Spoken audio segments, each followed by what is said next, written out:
silakan masuk dan mari silakan duduk. Untuk menjaga privasi ibunya, saya tutup pintu terlebih dahulu ya Bu. Menutup pintu. Baik Ibu, perkenalkan nama saya Bidanulan. Saya bertugas pagi hari ini. Sebelumnya dengan Ibu siapa? Ibu Tuti. Ibu Tuti umur berapa Bu? 50. Baik, umurnya 50 tahun. Jadi datang ke sini tujuannya untuk apa Bu? Untuk konseling sampah. Untuk konseling sampah ya Bu. Iya. Jadi apakah Ibu sudah mengetahui maupun mendengar tentang pengolahan sampah? Belum. Baik Ibu, jadi saya apresiasi terlebih dahulu ya Bu, jadi seperti itu. Nah setelah itu apakah Ibu mempunyai keluhan? Tidak. Baik, jika tidak mempunyai keluhan, jadi saya akan menjelaskan tentang maksud dari tujuan pendidikan kesehatan mengenai pengolahan sampah. Jadi maksudnya yaitu agar Ibu mengetahui tentang pengolahan sampah ya Bu. Nah setelah itu di sini saya akan menjelaskan tentang pengertiannya ya Bu. Jadi pada pengertian sampah ini, yaitu sampah adalah material yang dibuang sebagai sisa dari hasil produksi industri. Nah setelah itu bisa dari rumah tangga juga Bu. Lalu definisi lainnya itu adalah benda-benda yang sudah tidak menjadi yang tidak terpakai maupun dari makhluk hidup dan juga menjadi benda buangan Bu, seperti itu.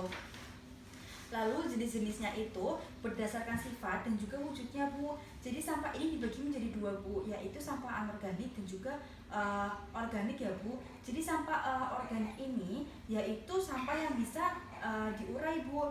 Jadi sampah yang mudah membusuk dan juga sampah ini dapat diolah lebih lanjut dan juga menjadikan kompos. Contohnya itu seperti daun, kayu, kulit, telur, bangkai hewan dan bangkai tumbuhan, dan juga kotoran hewan dan manusia, sisa makanan manusia, kardus, lalu kertas. Setelah itu saya juga menjelaskan sampah anorganik ya Bu. Jadi pada sampah anorganik ini sampah yang tidak bisa diurai Bu, yaitu sampah yang tidak mudah membusuk seperti plastik dan juga plastik wadah, lalu dibungkusnya dengan makanan, kertas, lalu plastik mainan, botol dan gelas minuman, serta kaleng dan juga lain-lain. Dan juga dapat dijadikan sampah komersial maupun sampah yang laku dijual untuk dijadikan produk lainnya.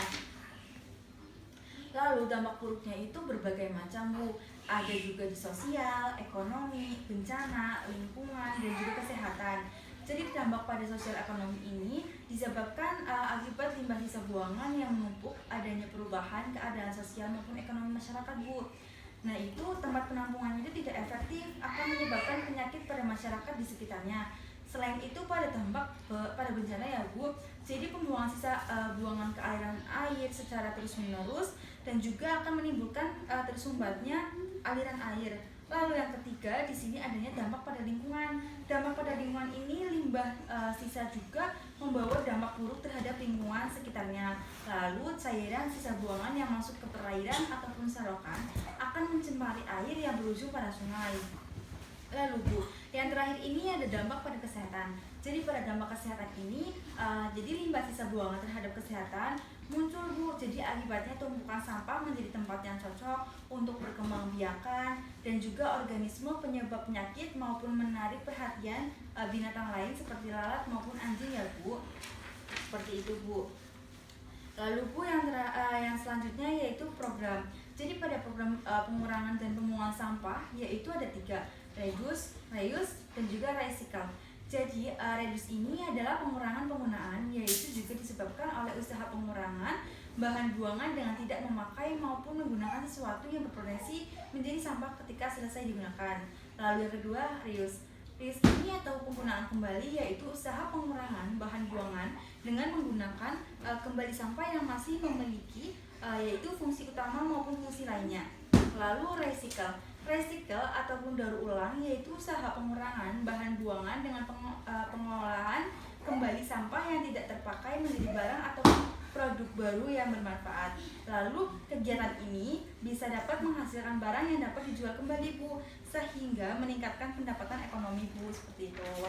Bu, saya akan menjelaskan tentang cara pengolahan sampah yang benar, yaitu berdasarkan sifat dan wujudnya ya Bu, yaitu berbagai macam Bu. Yang pertama ada pisahkan tempat sampah untuk organik dan juga anorganik. Lalu yang kedua adanya ganti alas plastik sampah menjadi koran maupun kardus. Lalu yang ketiga ubah sampah organik menjadi pupuk kompos. Lalu yang keempat memberikan sisa minyak jelantah ke instansi pengolahan minyak. Lalu yang kelima mendaur ulang sampah anorganik kering. Lalu selanjutnya adanya mengelola sampah berbahaya Dan yang ketujuh, yang terakhir ini, minimalisir konsumsi plastik ataupun sampah lainnya. Baik Ibu, saya sudah menjelaskan tentang konseling tersebut. Apakah ada yang mau ditanyakan, Bu? Tidak. Baik, jika tidak ada yang mau ditanyakan, apakah Ibu sudah jelas dengan penjelasan saya? Ya. Baik, jika sudah jelas, jadi saya masuk ke evaluasinya ya Bu. Jadi cara pengelolaan sampah yang benar itu apa saja ya Bu? Sampah yang berbahaya. Baik Ibu, itu sudah benar ya Bu. Jadi ada bisa mendaur ulang sampah organik kering dan juga mengolah sampah yang berbahaya. Baik Ibu, ini konselnya sudah selesai. Terima kasih atas kunjungannya. Bila Ibu mempunyai keluhan bisa datang kembali ke sini ya Bu. Terima kasih. Sama-sama.